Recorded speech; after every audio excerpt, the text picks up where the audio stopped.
Bienvenidos a la segunda parte de la entrevista con el profesor Jesús Galindo Cáceres de la Benemérita Universidad de Puebla en México. Veníamos hablando sobre algunos de los temas que surgieron de la conferencia que dio en la Cátedra Kapuscinski 2015, Historia de la Comunicación Social en Colombia, y continuamos con esta entrevista y quisiera comentarle para iniciar esta entrevista que viendo algunas de las cosas que hay, materiales que hay en internet suyos, me enteré que usted es un aficionado o una persona, no sé si es correcto decir un aficionado, pero sí una persona que le gusta mucho de la ciencia ficción. Ah, Y quisiera preguntarle, ¿cuál es la relación que usted ve entre su trabajo teórico y entre su trabajo intelectual dentro del campo de la comunicación con la ciencia ficción? mira, qué bonito tema. He sido lector de ciencia ficción desde niño. Y mi hermano mayor, que ya murió, le encantaba el cine gringo. Entonces vi mucha ciencia ficción y cine de aventuras con él. Total, me aficioné. Una cosa de afición, fue creciendo y luego se convirtió en algo más que una afición. Se convirtió en una configuración de sentido. Todo esto armó un programa de trabajo cuando a principios de los 90 vi a mi amigo Fernando Mendoza, a un autor español que se llama Jesús Ibáñez, que ya murió también. Entonces Jesús Ibáñez, que es uno de los sociólogos históricos de España del siglo XX, para algunos quizás el más importante, el más brillante, el más sugerente, el más irreverente. Lo último que trabajó, ya de mayor, no murió tan grande, murió de 70 y pocos años, pero lo último que trabajó fue ciencia ficción. Entonces, en una entrevista que le hicieron, le preguntaron, ¿por qué usted, que es un sociólogo, en lugar de estar trabajando, qué sé yo, con movimientos sociales, la transición española o la Unión Europea o no sé qué cosas, está leyendo ciencia ficción? Entonces la respuesta que dio es la primera parte de la respuesta posible para lo que tú me preguntas. Dicen, la sociología del siglo XX es la ciencia ficción, es la literatura de ciencia ficción. La sociología que se hace ahora, todavía con el nombre de sociología, es un pensamiento sobre lo social del siglo XIX. Es un proyecto racional, positivo, marxista, del que sea. Es una cosa aburrida, no se acerca a la realidad y sobre todo no sirve para construir nada. En cambio, los escritores de ciencia ficción son unos analistas perrísimos y además una gente que propone constructivamente variantes y hasta escenarios de lo posible, que los sociólogos suelen, si lo hacen, suelen hacer muy mal y con un ámbito de imaginación de este tamañito. Entonces, en esa época estaba yo trabajando en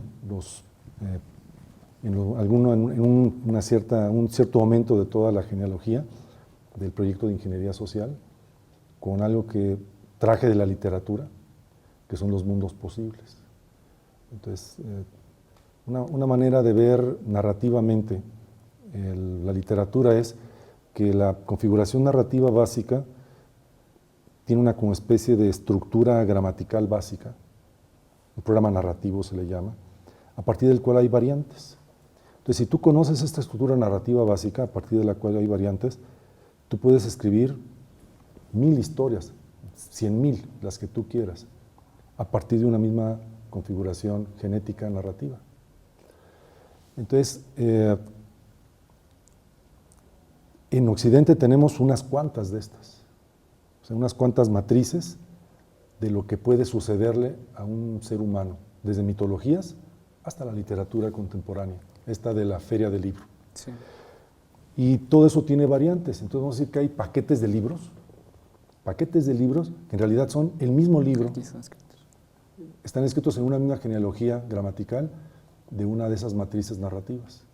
Eso no nos hace menos interesantes, pero hay gente que le gusta leer el mismo libro, pero con otros protagonistas. Por ejemplo, el rollo de los géneros es eso, es leer como el mismo libro, la misma historia, 1000 veces. Una vez más, con el cine pasa lo mismo. Bueno, pero eso también pasa en la vida. La vida social también está estructurada por programas narrativos. O sea, las vidas que podemos vivir tú y yo, en realidad no son tantas. Son básicamente algunas. Y dependiendo de donde nos tocó vivir, fuimos construidos para vivir cierto tipo de vida. Y en la medida de que ese tipo de vida está cuidado socialmente, o sea que tienes mamás, tías, abuelos, primos, amigos, escuela, que cuiden esta manera de vivir, puede convertirse en la única forma de vida que tú te imagines vivible nunca, como si vivieras en un solo género, un solo tipo de historia de ese género, pero estamos hablando ya de la vida real. Bueno, la diferencia entre literatura y la vida real en ese sentido, literariamente hablando, en términos de construcción de lo posible, de acontecimientos, es exactamente lo mismo. Así como usted lo planteó y como... Todavía no acabo, pero sigue, ¿qué se te ocurre? Sí, así como usted lo habla y como yo lo interpreto, eso se parece un poco al análisis, por lo menos que yo conozco, de Lévi-Strauss, de encontrar un tipo de estructuras Sí. dentro del análisis social que permitan interpretar las más variadas estructuras sociales. Sí, y es lo mismo que hace el análisis semiótico narrativo desde finales del siglo XIX, sobre los que hicieron los rusos sobre el cuento fantástico, hasta llegar a Greimas y todo ese más. Todo eso se alimenta, es alimento de lo que te estoy platicando. Entonces, ¿dónde viene ya la parte de ciencia ficción, ya programática? Entonces yo leo ciencia ficción porque la ciencia ficción para mí es más estimulante que un noticiero, o que un libro de sociología, que es un ladrillo. Me obliga, estoy siguiendo lo que te acabo de platicar de Ibáñez, me obliga a imaginarme y a percibir, si esto está pasando aquí, ¿qué haría falta para que de aquí llegara acá? Por ejemplo, un escritor de ciencia ficción gringo muy famoso hace un elogio de otro escritor de ciencia ficción gringo también muy famoso, que para mí es de los mejores elogios que he leído de alguien sobre alguien. Dice, ¿por qué pienso que este escritor es tan bueno? Porque escribe una novela de 700 páginas donde el centro del conflicto y de la tensión de las 700 páginas es una crisis energética. ¿Y sabes cuál es el centro del valor energético de ese mundo posible, de esa novela de ciencia ficción? La mermelada de durazno. Lees la novela y le crees. Entonces, esto es fantástico, es mundos posibles. La pregunta es, ¿por qué le crees? Porque es posible. Entonces, si es posible que en un mundo posible, literario, entre comillas, la mermelada de durazno sea el centro, sea como el petróleo o el agua o la cosa más importante que hay en la vida, la mermelada de durazno, entonces en nuestro propio mundo puedes hacer un ejercicio semejante de imaginación y de constructividad posible. Es decir, ¿qué sería necesario? Vamos a ponerlo así. ¿Qué sería necesario para que los zapatos se convirtieran en el centro organizador de la vida moral de nuestro planeta? Los zapatos. De alguna manera tienen algo que ver con eso. No, pero no es que tengan algo que ver. Es el centro de la vida moral, que los zapatos indiquen, los zapatos construyan, que el zapato sea el objeto más importante de comunicación social cotidiana en la vida. Es perfectamente posible. El chiste es imaginarte, ¿qué haría falta? ¿Qué tendría que cambiar? Eso te convierte en un ingeniero social potencial. Porque para poder cambiar algo, primero tienes que imaginarte cómo puede cambiar. Y para plantearte un escenario construible, primero te lo tienes que imaginar. Bueno, la ciencia ficción hace eso todo el tiempo. Te da ese montón de escenarios construibles posibles. Entonces, leer ciencia ficción, leerla, como leer cualquier literatura en cualquier sentido, te da un reforzamiento imaginativo de escenarios posibles de que las cosas sucedan. Es una novela donde el personaje, voy a poner la imagen típica de la princesa y el príncipe, la imagen típica del seductor del Don Juan. Entonces, el que lee novelas de este tipo, narrativas de este tipo, se empodera estratégicamente de qué tengo yo que hacer, y lo aprendo leyendo estas cosas, qué es lo que tengo que hacer para convertirme en un seductor genial y qué es lo que tengo que hacer para poder ser la princesa del cuento.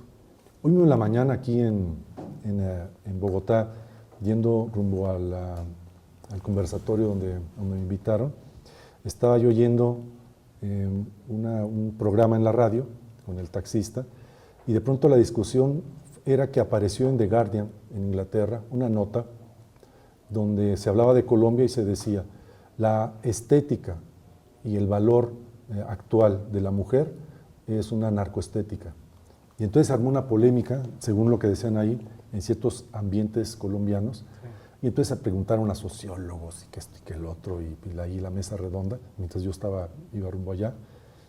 Y entonces el tema, el asunto era, ¿cómo fue que se construyó ese tipo de mujer deseable?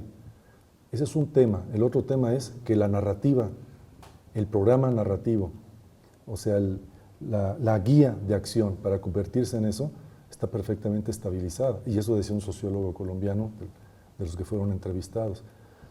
Es deseable para la mujer colombiana promedio operarse las nalgas, operarse la cintura y operarse las tetas.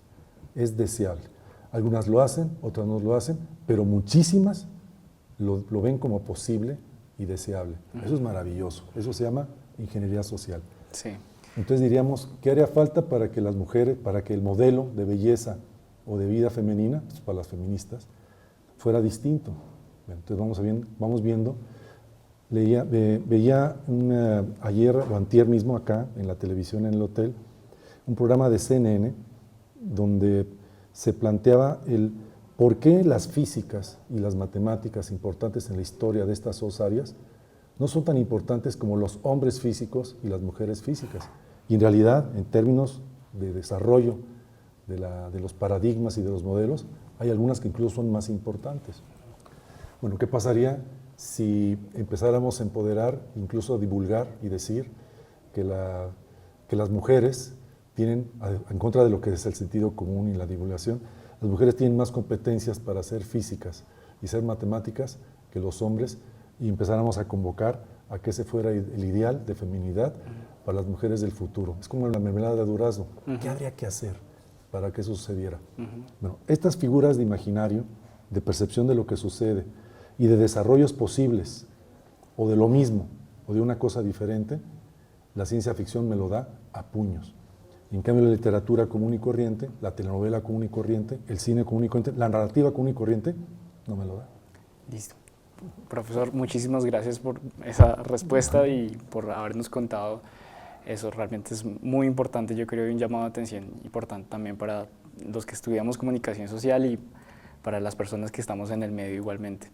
Bueno, muchísimas gracias. Esta ha sido la segunda parte de la entrevista con el profesor Jesús Galindo Cáceres en ACN Magazine. Muchísimas gracias.